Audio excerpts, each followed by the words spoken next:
Are you bankrupting your child? Look, if we want to teach our kids about money so that they, value their money, well, they're going to need some money in order to have money to manage, to learn about, and therefore value their money. So the question is, should we be giving our kids an allowance or should they make their own money?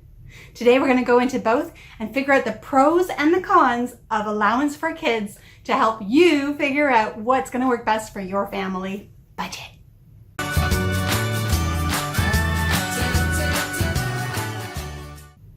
And as well as the pros and the cons, when you watch this video all the way to the end, I'm going to show you an alternative allowance system that I think you've never heard about and you're going to love. Honestly, it really just comes down to figuring out what's going to work best for you and your family when it comes to Allowance for Kids or helping your child make their own money. So let's dive right in and let's go with the pros and the cons. Oh, and before I do, who the heck am I? Hi, I'm Amanda Vandergulik from Clever Dough Kids. I've been featured on places like Radio Disney, the Costco Connections magazine, and a ton of parenting summits around the world for financial literacy for kids. So I'm really excited to have you here with me if this is your first time here today. If not, if you've been with me before, then welcome back and let's dive right in. So let's first start with the pros of giving Allowance for Kids. Pocket money. One of the main pros to giving your child an allowance, and I'm not really a big fan of giving your child an allowance. I'll tell you more about that in just a minute.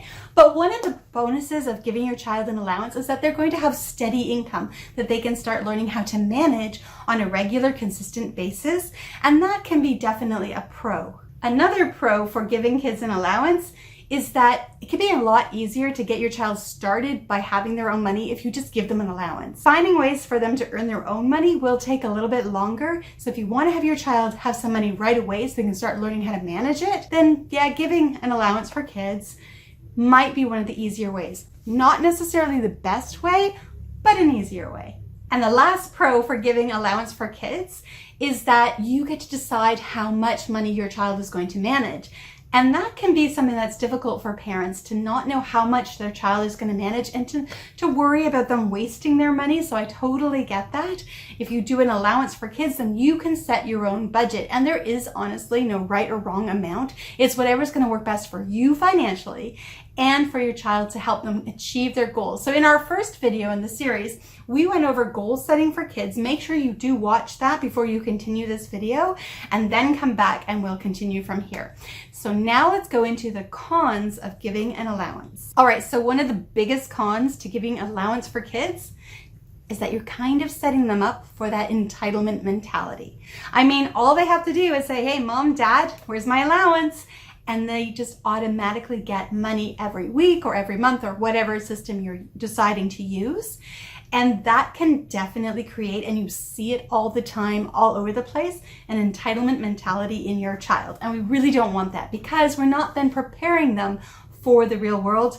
They're going to then expect to always have money come towards them, which I guess on a law of attraction front is not a bad thing, but we really want them to be realistic about having to work for their money and then achieving it. And then they get to learn the magic of how to make their money work for them. But we'll talk about that in another video. All right, so another really important con about giving Allowance for Kids that I really want you to consider is a lot of parents give allowance in exchange for good grades. And I know on the surface, this seems like it's a really great thing, right? You do your grades well, you get high marks, then I'll give you an allowance or I'll give you some sort of financial reward. However, it backfires, and what your child is actually learning is that I need to study just for the money. I don't need to retain this information. I'm not learning for the sake of learning. I'm just learning to get an end result. And then as soon as they receive that end result, they forget the lessons. We really want to instill in our children when it comes to schooling and education to learn to really enjoy learning and to always be looking to enhance and increase their learning. So I would caution against giving Allowance for Kids for good grades. Okay, so another con for giving Allowance for Kids or pocket money is when you give an allowance for doing chores. Now, I know all the experts out there, they have chore charts and they figure out you get your child to do chores and then you give them an allowance, and it's a great example of the real world where they work and they earn. However, I'd like you to consider this point. For regular chores, and I'm talking about your regular household chores, whether it's washing the dishes, making their bed, cleaning their room, maybe helping with the vacuuming or folding laundry. Regular daily chores that are part of the family should not be paid for. And why? We want your child to feel responsible and feel part of the responsibility of being part of the family. And everybody in the family has chores that they do.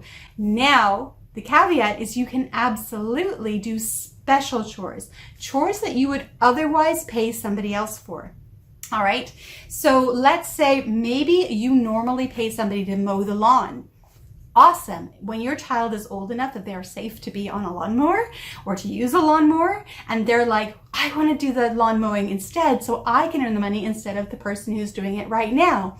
That is a great example of when you could use a chore that is outside the norm to earn money for them. Now, some families will say, well, mowing the lawn is a family chore. And if that is the case, then that is a family chore and you don't pay money for it. This is a very personal family-based idea of what's going to work best for your family. So sit down with your significant other, or if you're a solo parent, sit down and figure out for yourself what are regular chores that you expect your child to do to help them grow up to be very independent and very capable adults once they leave your protective nest. And then what are chores that are outside it? Maybe it's literally something as fun as you want to paint the inside of a room. Well, you could hire your child to help you paint the room. It's something outside of the norm. Or here's the situation. When I was a teenager, I was about 14 years old, and my mom had hired a nanny from Quebec. I'm in Canada. And she did that because she wanted to help us learn a little bit of French, and she was away a lot with her business. And I was 14, but my sister was just 11. And she wanted to make sure that somebody old enough and responsible enough was there to take care of us, clean the house, make the meals, and so on. However, we lived in the country, and the nanny really had done the nanny job because she wanted to socialize with other nannies, and they were far away because we lived way out in the country. So she actually didn't last very long because it wasn't the right place for her. She liked us, that was fine. She was missing that social. So when my mom was then choosing to find another nanny, I went up to her and I said, look, I'm 14. I'm old enough to babysit my sister. And I know that the nanny was doing extra work as well. She'd have to clean the whole house every week, and she'd have to cook all the meals. And I said, Mom, I feel that I'm old enough to do this. Will you give me a chance and let me do her job and get paid for it the same way you were going to pay her, and just see how it goes? And my mom and my dad thought about it, and they decided to give it a go. So I was now responsible, this was through the summer, to take care of my sister, clean the entire house, make all of the meals, and obviously do things like the laundry and all that stuff as well. And I got paid for that every week if I did the work. And that was an awesome opportunity. So something like that is something that you could do for your child too. Something outside the norm that you would normally pay someone else for, you can totally do for your child. Now, the reason I caution against paying your child just for regular chores, besides what I already explained, I want to share another story with you. So my sister had a friend who came over for dinner. And they came for like a play date, and she was around for a couple of hours and so on. And when we had dinner, at the end of dinner, my mom said to my sister and her friends, like, okay, why don't you two go and you wash the dishes, and Amanda, you help me, clean up the room, or whatever it was. And so my sister and I were like, oh yeah, of course, like it's family chores, it's just what we do.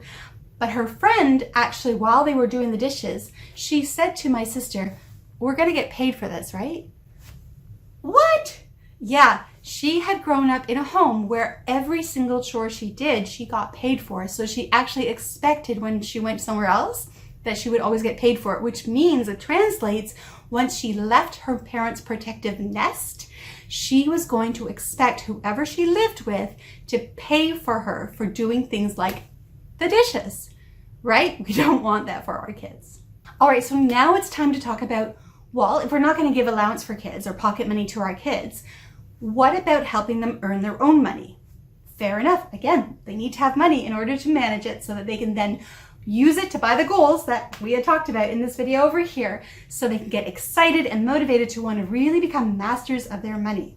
So one of the main pros of earning their own money is they're going to get that wonderful feeling of pride of ownership.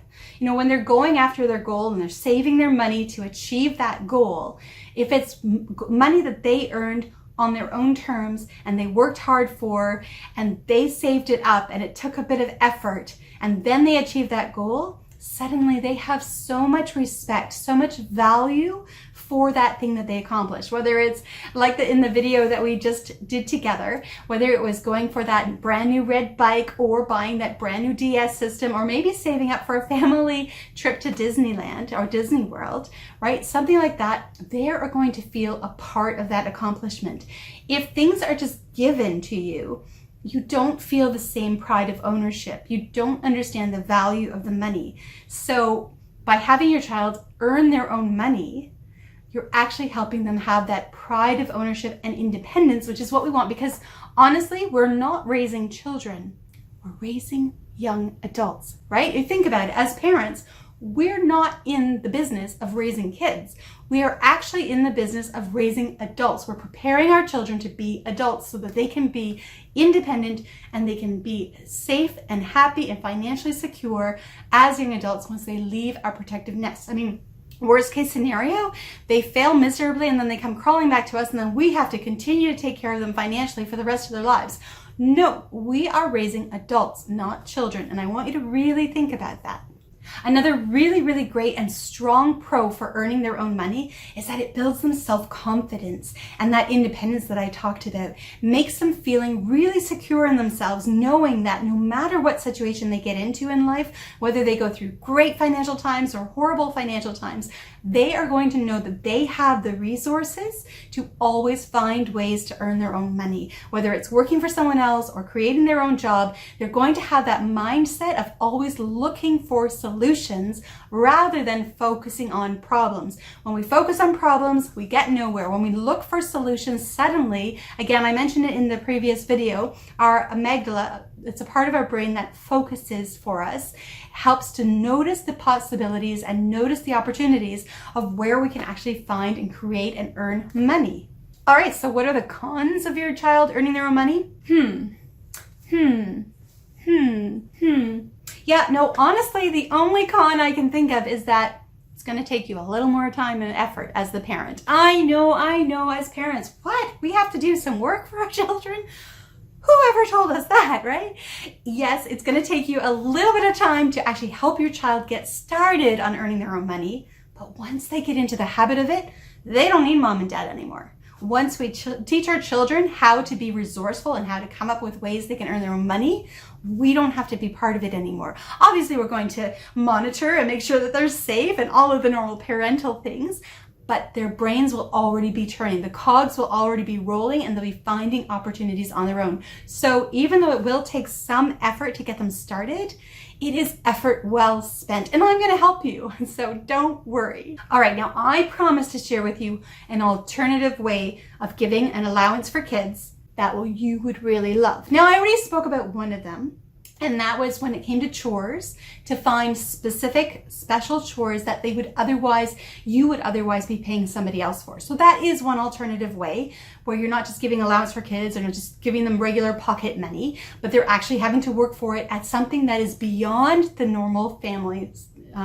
helpfulness of being part of your family, right? So that's one. But I have another one that I learned from my good friend, Elizabeth Donati from Creative Wealth International. You might know her as the lady who created the money game and Camp Millionaire. She's amazing. We do a lot of work together. And she actually shared this tip with me on how to create an alternative allowance where you're not actually giving an allowance, yet you are giving an allowance. It's really cool. And it's probably the only allowance besides the one I just mentioned that I would promote. And that is to run your money through your child. What? Yes, run your money through your child. I know it sounds kind of weird, but think about this. Okay, scenario, your child loves ballet, goes to ballet classes, has to get a ballet suit to dance in, a dance suit, has to get the slippers, the ballet slippers, maybe needs some makeup for the recital, things like that. So there are costs involved with being in ballet. So the concept that Elizabeth came up with is to take that money that you need in order to pay for those things, and instead of paying them directly to the places that are going to need the payments, You actually give your child the amount that is going to be needed for that month. You give it to your child, and then your child pays for the different expenses. So they are keeping track of it. They're managing the money.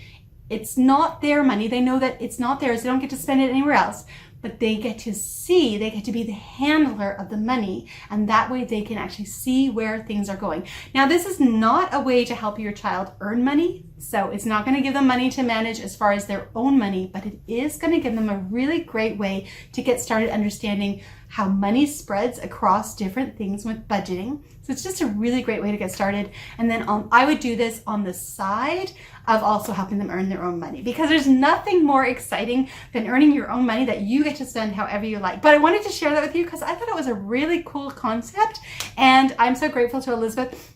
I'll leave a link below. You actually have access to a book that I wrote called Allowance Secrets, To Give or Not to Give. And you can have it for free. And in that book, you'll find Elizabeth's chapter. I have like 25 different chapters from different money and kids experts from around the globe. And they each give their perspective on whether or not you should give an allowance and their specific tips. And Elizabeth will go through that particular one for you. So you can have that as my gift to you, just to help you get started. Now, in my Clever Dough Kids Academy, we go really deep into allowances, whether or not to give them, really finding what's going to work best for your family, because I understand, look, when I was having my first baby, the amount of advice that I got from everybody was all over the place. My midwife said one thing, my mother said another thing, a friend would say another thing, and a colleague would say another thing. Everybody had different opinions on whether I should have a home birth, a hospital birth, immunize, not immunize, breastfeed, bottle feed. Everybody had their opinions, and they were just throwing them at me. And I remember once my midwife saying to me, Amanda, you need to just go with what works for you, and you don't need to tell them. You just simply say, oh, thank you. That's a great idea. I'll keep that in mind. And then you just go with what works for you. So I know that giving an allowance to my children does not work for me, but I know that that doesn't mean it's going to work for you to do the same thing. And that's why I created that book for you, so that you could go through and have professionals behind you who believe in what you believe in, so you can feel confident about whether or not to give your allowance for kids, and so that you can feel good about that. So I really hope that that is helpful for you. And like I said, in our Clever Dough Kids Academy, we'll go much deeper into it. Plus, I have stories in there to help you with broaching the subject with your child, to help them understand why they are getting an allowance or why they're not getting allowance, and to make it something that they're going to be excited about. So I'll leave a link down to the Clever Dough Kids Academy so that you can go check that out and see if that would be helpful for you as well. Okay, so if you give an allowance for kids, you know, pocket money, or if you decide, no, my child is going to earn their own money, it still brings up a really big problem, because even if you give an allowance for kids, you're still going to, at some stage, want them to start earning their own money. But how do kids make money, right? So I'm going to go deep into that in my next video over here. We're going to come up with fun ways that your kids can earn money, and we can do them either from home, offline, online. I'm going to go over a bunch of different ideas for you, just to help you get started with some fun ways that your kids can make money. If you found my video helpful today, would you give me a thumbs up and let me know, and leave me a comment below. What is the biggest challenge that you have when it comes to allowances for kids? Like, what is it that you really want to know? And I'll answer you in the comments below. And would you do me a favor and share this video with your friends? I really appreciate that. I am on a mission to empower as many families as I possibly can with solid financial literacy for kids, and I really appreciate your support. And don't forget that you can subscribe to my channel for more videos just like this, and then you'll be notified and let know as soon as they're available for you. I teach financial literacy for kids, plus I also teach entrepreneurship and abundance mindset. All right, let's get started with some fun ways that your child can make some money.